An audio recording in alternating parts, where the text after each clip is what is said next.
Ladies and gentlemen, karibuni kwenye Paper Talk na mimi mchambuzi wako Frank Mathew. Hali gani, umeamkaje ama umeamshwaje? Karibu tena uweze kusikiliza uchambuzi wa vichwa mbalimbali na vichwa karibu vya magazeti ya siku ya leo. Ninalo gazeti la Nipashe. Habari katika gazeti la Nipashe: mashamba yanavuzika ndoto za watoto. Ndiyo, mashamba huzika ndoto za watoto, maana wanafanya kazi ambayo itakiwa ifanywe na matrekta pamoja na malori pamoja na machepe pamoja na mapanga pamoja na mavitu mengine na mamashine na maharvester, lakini wanafanya watoto. Kwa nini mnafanya hivyo? Na mimi nikumbuke tu kwamba imewekwa kama somo sehemu zingine na ni kazi za nyumbani. Kuta mtoto anabeba mapanga, majembe, manini kuliko hata wingi wa madaftari. Umekuja na jembe, muda wa kulima huu, mtakula nini? Pigo hivyo. Ikifika siku ya gradu, watoto wanakula na nilio makandi, alafu wageni ndio wanapewa wali maharage. Inaumaga hiyo kitu.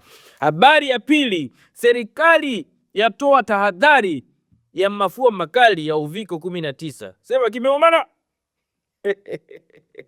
Muda wa kusanitize, ukitoka chooni na sanitize, ukisalimia na mtu na sanitize. Unaishaje wako ule mfumo ambao ulikuwa tunautumiaga kwenye ile uviko wa kipindi kile. Mtu akipiga chafya anaona bana pumzi bila yeye hata kujua.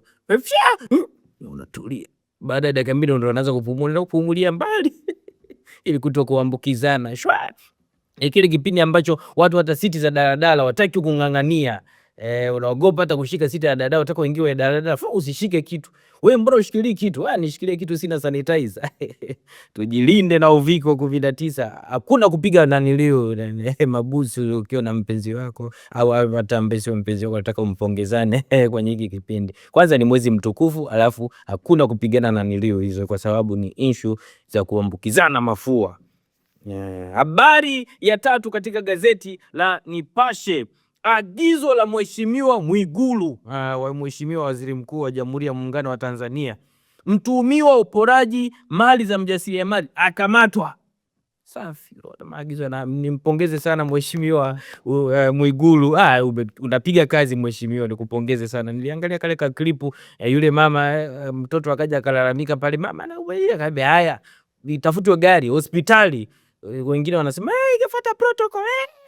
Protocol, mtu anaumwa hospitali kwanza, alafu mengine ndio yafuate. Hakuna habari ya kuchezea. Na huyu mtuhumiwa wa uporaji za mali mheshimiwa, kuna wale pia waliiba milioni 100 na ngapi, 147 wajana wale wakumtapeli mtu akwambia eti zitaongezeka. Mheshimiwa, najua utawapata na nao weka ndani, lazima tu wataenda kuwa kuna sehemu wameenda kununua supu ya utumbo. Wanaenda kununua supu ya utumbo na 10,000 wakati wenzako tunaendaga na 1800. Hiyo ndio njia rahisi ya kuwapata. Yes, hilo ni gazeti la Nipashe. Habari nyingine katika gazeti la Nipashe: apata ujauzito kwa kupandikizwa kizazi cha marehemu. Safi sana madaktari. Tungeomba pia madaktari, kuna wale ndugu zetu wanaotangulia mbele za haki na mali, tungeomba mpandikize hizo mali kwa sisi ambao tumebaki huku pia. Ingekuwa ni issue rahisi. Mbona madaktari hilo linawezekana? Mtu asiondoke na mavitu naniliu duniani akaenda kuzikwa nayo. Kama hiki kizazi kimepandikizwa, inashindikana mtu naniliu akili alizokuwa nazo mkahamishia. Mungu ailazile. Lakini ongera wewe ambaye umepandikiziwa kizazi cha marehemu. Na kuna vitu vingine ningeomba msipandikize, maana unakuta vimetumika sana.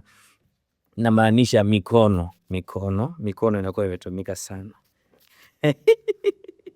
Bodi ya kanisa la Wasabato yavunjwa.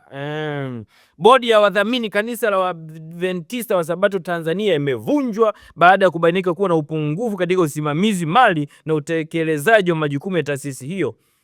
Ningeomba tia bodi pia washauri ni Wasabato ndugu zetu katika Kristo, basi wachezaji hata kidogo. Unakuta mtu inapigwa sebene lakini ikatulia tu hivi. Bodi safi sana, ni usimamizi kuhakikisha mali za umma kupitia hizi taasisi zimenyooka.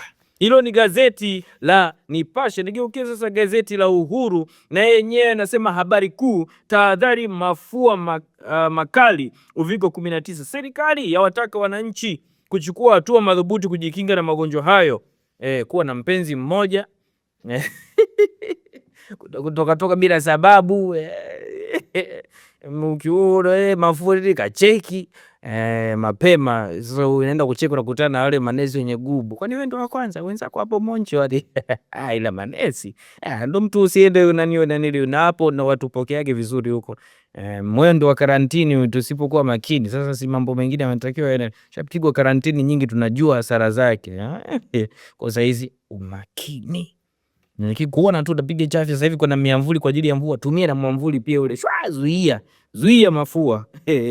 Ufanya mchezo ni moja kwa moja katika gazeti la Mwanaspoti katika habari za michezo. Soa avunja ukimya. Kwa nini hawa watu wanavunja kila siku? Baka sijui nini, kocha Yanga avunja, sijui nini avunja. Hii kwa nini TFF siangalia hawa watu ambao kila siku wanavunja?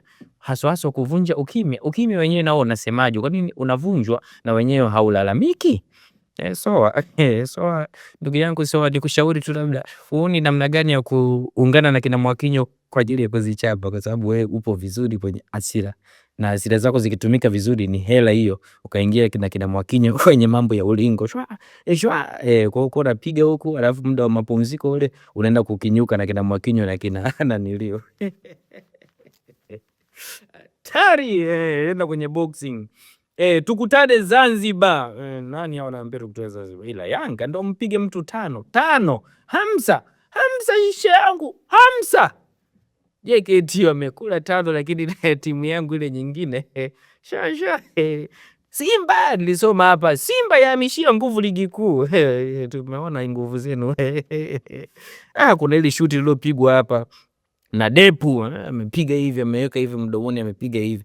Depu, tungeomba basi hata hii mechi usicheze wewe, Pakome na Okelo, tunaomba msicheze mechi ya Simba. Mbona ni mambo ya utani tu wa jadi? Kwani lazima mcheze kila mechi? Simwachie wengine wacheze. Eti Mudathir, ombeni basi msicheze hizi mechi. Shabalala, wewe si ulitoka Simba wewe? Kuna haja gani ya kucheza hii mechi ya tarehe 1? Ombeni msicheze, wachezeshwe kikosi cha pili. Tuoneni huruma watu wa Simba. Tuoneni huruma. Uhuru inasema Yanga yatuma salamu Msimbazi. Goli 5. Shekaini Hamisi katupia, Prince Dube katupia, Mwanamfalme, Mudathir pamoja na Depu. Hizo salamu zenu tumezipokea. Tukutane Zanzibar.